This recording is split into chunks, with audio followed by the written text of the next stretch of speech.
Hi friends, நான் மாலினி. இன்னைக்கு ரொம்பவே டேஸ்டி அண்ட் ஈஸியான இன்ஸ்டன்ட் மசால் தோசை ரெசிபி தான் பார்க்க போறேங்க. வீட்ல மாவு இல்லாதப்போ மசால் தோசை சாப்பிடணும்னா ஹோட்டலுக்கு போகாம இந்த மாதிரி வீட்லயே இன்ஸ்டன்டா ரெடி பண்ணி சாப்பிடுங்க. ரொம்பவே டேஸ்டாவும் செம்ம ஈஸியாவும் செஞ்சிடலாங்க. டேஸ்டா அப்படியே ஹோட்டல் ஸ்டைல்ல ரொம்பவே டேஸ்டியான இன்ஸ்டன்ட் மசால் தோசைய வீட்லயே எப்படி செய்யறதுன்னு இப்ப பாக்கலாங்க.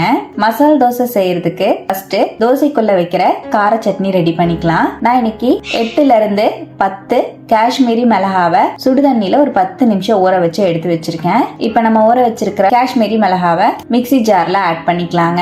8ல இருந்து 10 பூண்டு சேர்த்துக்கலாம். 1 டீஸ்பூன் ஜீரகம் சேர்த்துக்கலாம். 1 டீஸ்பூன் கொத்தமல்லி விதை ஆட் பண்ணிக்கலாம். 2 டீஸ்பூன் பொட்டுக்கடலை சேர்த்துக்கலாம். 1 கொத்து கருவேப்பிலை ஆட் பண்ணிக்கலாம். சின்னதா ஒரு துண்டு புளி சேர்த்துக்கலாம். நம்ம மிளகாவை ஊற வச்ச தண்ணியவே சேர்த்து நல்லா நைஸா அரைச்சு எடுத்துக்கலாங்க. இப்போ நான் இந்த மாதிரி அரைச்சிட்டேன். இதோடவே 1 டீஸ்பூன் உப்பு சேர்த்துக்கலாம். முதலே உப்பு சேர்க்கணும், நான் மறந்தனால இந்த டைம்ல சேர்த்துக்கிறேன்.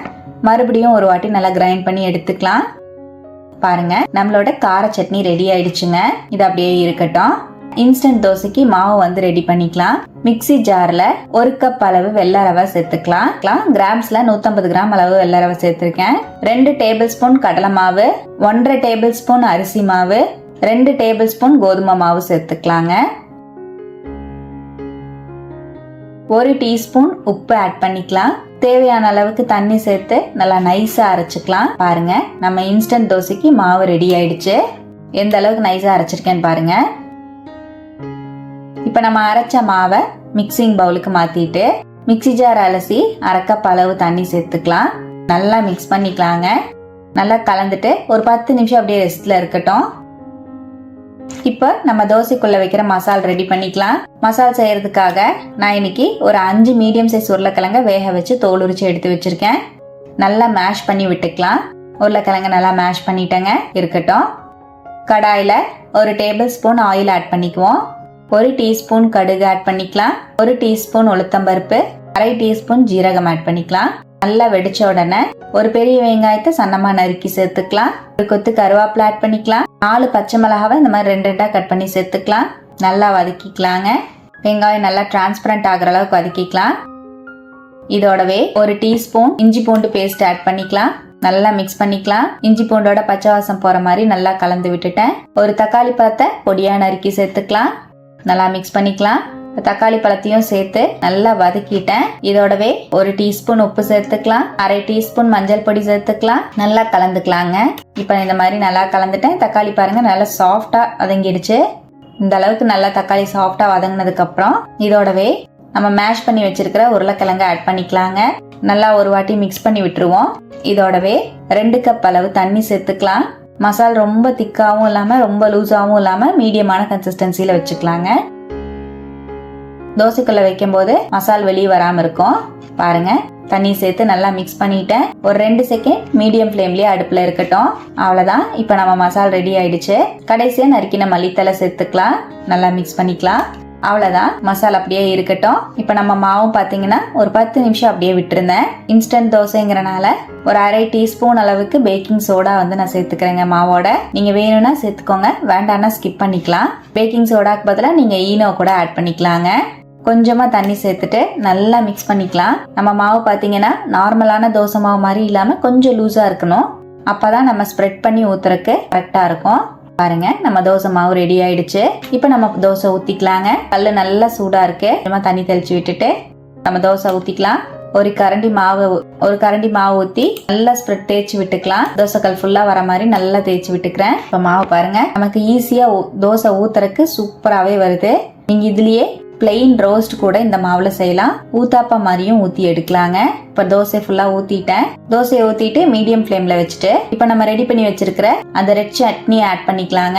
கார சட்னி தேவையான அளவுக்கு சேர்த்துக்கலாம். நான் ஒரு 2 டீஸ்பூன் நல்லா தோசை ஃபுல்லா ஸ்ப்ரெட் பண்ணி விட்டுக்கிறேன். இப்ப தோசை ஃபுல்லாவே சட்னியை நல்லா இந்த மாதிரி ஸ்ப்ரெட் பண்ணி விட்டுட்டேன். இதுக்கு மேல 2 டீஸ்பூன் பட்டர் சேர்த்துக்கலாம். பட்டர் ஆயில் எது வேணாலும் நீங்க யூஸ் பண்ணிக்கலாம். கீ கூட யூஸ் பண்ணிக்கலாங்க. பட்டர் ஆயில் கீ எல்லாமே கொஞ்சம் எக்ஸ்ட்ராவா போட்டீங்கன்னா தோசை நல்லா மொறுமொறுனும் சாப்பிட நல்லா டேஸ்டாவும் இருக்குங்க. இப்ப நான் பட்டரை வந்து சேர்த்து ஃபுல்லா அப்ளை பண்ணிட்டேன். நம்ம தோசை பாருங்க நல்லா ரெடி ஆயிடுச்சு.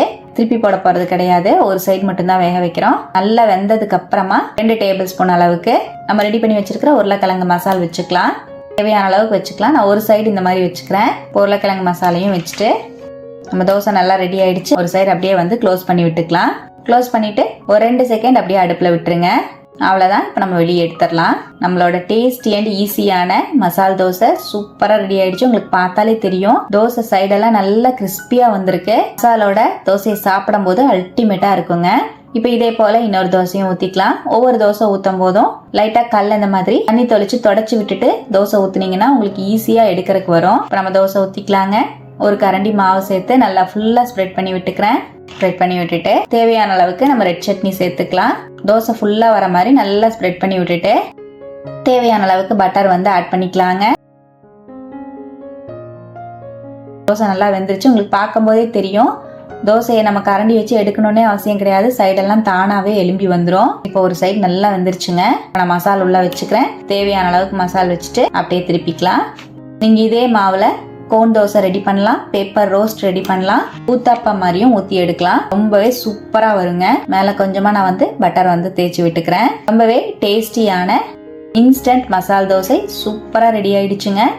தேங்காய் சட்னி, சாம்பார், கார சட்னி எல்லாம் வச்சு சாப்பிட்டீங்கன்னா அல்டிமேட்டா இருக்கும். மசால் தோசைக்கு தொட்டுக்க ஒண்ணுமே தேவையில்லை, உள்ள மசால் இருக்கிறதுனால அப்படியே சாப்பிடவே சூப்பரா இருக்கும். கண்டிப்பா இது போல நீங்களும் ட்ரை பண்ணி பாருங்க. வீட்டுல தோசை மாவு, இட்லி மாவெல்லாம் எதுவுமே இல்லாதப்போ இன்ஸ்டன்டான மசால் தோசை ரெடி பண்ணி சாப்பிட்டு பாருங்க, அல்டிமேட்டா இருக்கும். இந்த இன்ஸ்டன்ட் மாவுல நீங்க நார்மலான தோசை கூட ஊத்திக்கலாங்க, சூப்பராகவே வரும். கண்டிப்பா இதே போல ட்ரை பண்ணுங்க. ட்ரை பண்ணிட்டு எப்படி வந்ததுன்னு கமெண்ட்ல மறக்காம என் கூட ஷேர் பண்ணுங்க. நம்ம சேனலை இப்பதான் ஃபர்ஸ்ட் டைம் பாக்குறீங்கன்னா சப்ஸ்கிரைப் பண்ணி பக்கத்துல இருக்கிற பெல் ஐக்கானை பிரஸ் பண்ணி வச்சுக்கோங்க.